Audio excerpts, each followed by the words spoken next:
Thanks for your company here on Lunchtime Agenda. Joining me here in the Canberra studio, Pat Conroy, a Labor MP, and David Coleman, a Liberal MP. Thank you both very much for joining us. Let's start with Syria.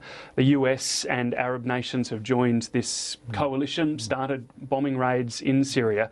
David Coleman, should Australia get involved in this sort of intervention? Well, look, as you know, David, we've got our forces pre-deployed to the UAE, and the Prime Minister's heading over to New York this week for further discussions with our allies. Any decision about deploying, into Syria would be a matter that would have to be considered in the future. And obviously, there are complexities with Syria, given the situation with the Assad regime and so on. But it's something that would have to be worked through in the future. Labor has supported the government in announcing involvement in Iraq. Would you rule out similar support for Syria? Well, at the moment, we are ruling that out on the basis that the crucial difference between now and 2003, for example, is that we're intervening at the express invitation of the Iraqi government, which has been democratically elected. No one can make that claim about the Assad regime, so it's an enormously complicated area. But at the moment, we have four principles, and one of those key principles is we're operating with the cooperation and invitation of the Iraqi government. So with that in mind, has the US erred by taking this action along with the Arab coalition? Oh, I don't think so. President Obama made his principles clear, and he made a statement on September 10 where he outlined this as quite a distinct possibility, but we've got our principles, and Labor is going to stick to its guns, so we're only operating in Iraq at the express invitation of an elected government. We've seen in the past 24 hours IS put out this fatwa calling for the murder of, quote, non-believers, end quote, specifically mentioning Australia. Now, as the Prime Minister has said, they hate us for who we are, and no one doubts that. We were always a target. But now that we are getting involved in Iraq, are we more of a target, David? I don't believe so, and I don't think you can ever, ascribe any sort of rational motives to a group like ISIS. I mean, they are an appalling terrorist army. Obviously, Australia experienced the effects of terrorism, back in 2002, before Australia had got involved in the conflict in Iraq, and the US obviously experienced September 11 before before Iraq or any other similar activities. So, no, look, we need to stand firm. We certainly can't back down in the face of this threat, and we need to protect our people. Pat Conroy, the Greens say we are. Nick Xenophon, another one this morning, who said you'd be naive to think that we're not more of a target, but it doesn't mean that we shouldn't get involved. Are we more of a target? I don't believe so. I'm not privy to all the intelligence briefings, but from all the information I've received, I don't think we're more of a target. As David said, we're a target because we're a Western nation, a nation that believes in democracy and has been active in the past. So I don't think we're more of a target, and I think we do have an obligation to intervene to stop mass genocide and the mass rapings and everything else we're seeing. We've seen, both leaders address this issue in the party room meetings today. The Prime Minister stated Australia's goals in Iraq, and I think we've got a graphic of this. One, to ensure these places are not bases from which people can attack us. Two, to stop avoidable genocide. So both of those issues are considered to be important. What does that mean for Australia's role in Iraq? I mean, we know that we have sent military personnel there. Could more follow?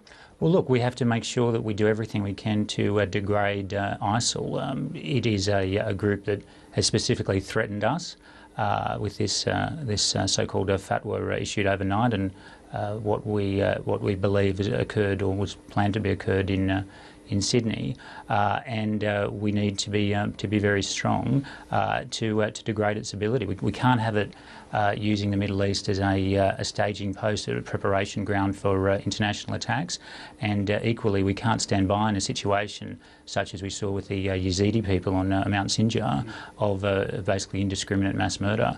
That's not something that we can just let happen, and we won't. So what's happening in the Middle East is one element of this. What's happening here in Australia is another. And we've seen debate continue in the Senate this afternoon as to the first bill of anti-terror legislation. This is the bill that applies to increased power for intelligence agencies, and today Pat Conroy, Labor, has confirmed that it will back this bill in entirety with the amendments recommended by the committee. Yeah, absolutely, and I think it's an example of where politics can be bipartisan. This was a bill that originated in 2012 with a discussion paper by Nicola Roxon. It's had a formal committee process that came forward with 17 strong recommendations. We made a suggestion to the Attorney General to rule out torture as being allowed under this legislation, and he's adopted that amendment, and we've put in strengthened protections for the media. So I think this is a case of both major parties working well to strengthen laws that needed to be strengthened. But what about the second bill? Obviously, at the time of the party room, Labor hadn't seen the second bill. This applies more to foreign fighters and their role. What's the feeling in the Labor caucus in regards to those laws changing? Well, the feeling is we need to see the details. We're appropriately concerned, and we'll take the advice from the government agencies and other independent experts about the necessity of what they're suggesting, but we're not going to give the government a blank cheque. We're going to work with them cooperatively, but we've got to see the detail before we can make a judgment on these. Is there some division on that issue? No, because we haven't seen the details, so it's hard to divide until you know what the issues are. And I think if I could just add on that point, David, I mean, obviously there's always a balance that needs to be struck between civil liberties on the one hand and protecting our citizens on the other. We should always err on the side of protecting Australians in situations such as this. This is an unprecedented group, and we need to err very strongly on the side of protection.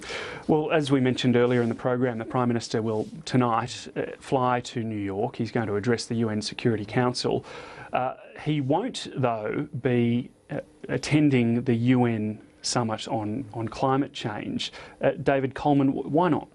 Well, look, obviously the Prime Minister's got a very full agenda with the security matters, the statement to Parliament yesterday and Parliament sitting this week. The Foreign Minister will be attending, obviously, and expressing the government's position on climate issues. But I think it's entirely appropriate that the Prime Minister's been in Australia in this very important week. He couldn't have gone a day early and attended that summit as well? I don't believe that was appropriate or necessary. We're facing a very serious situation with the ISIL threat. The Foreign Minister will represent us with distinction, as she always does, and I think that was absolutely right.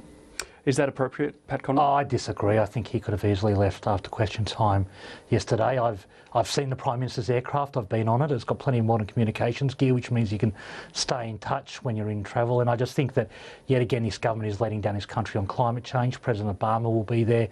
Leaders of a lot of the advanced nations will be there.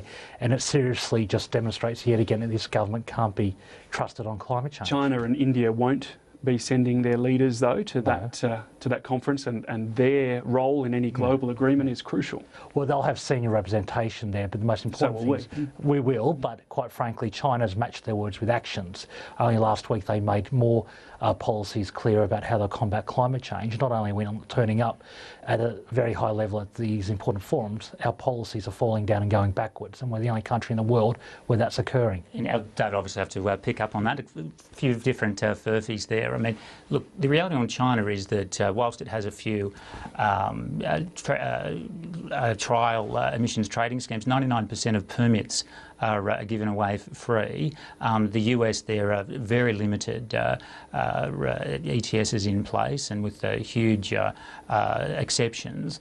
And we don't want to be unilaterally disarmed when we compete on the world stage against nations like China and India, and that's why we got rid of the carbon tax. Tony Abbott, though, does say it's crucial when it comes to climate change to have a global agreement, and yet he won't represent Australia at the first and biggest meeting globally on climate change since Copenhagen. Well, the Foreign Minister will be there, and the point that you make is right, that global agreement is important, but the opposite of global agreement is running ahead of the pack and disadvantage your economy against everyone else. That's what the previous Labor government did in the process, hitting families $550 a year, and that was wrong. And that's why we changed it. By 2016, 3 billion people will live in this world that under an emissions trading scheme, 3 billion people.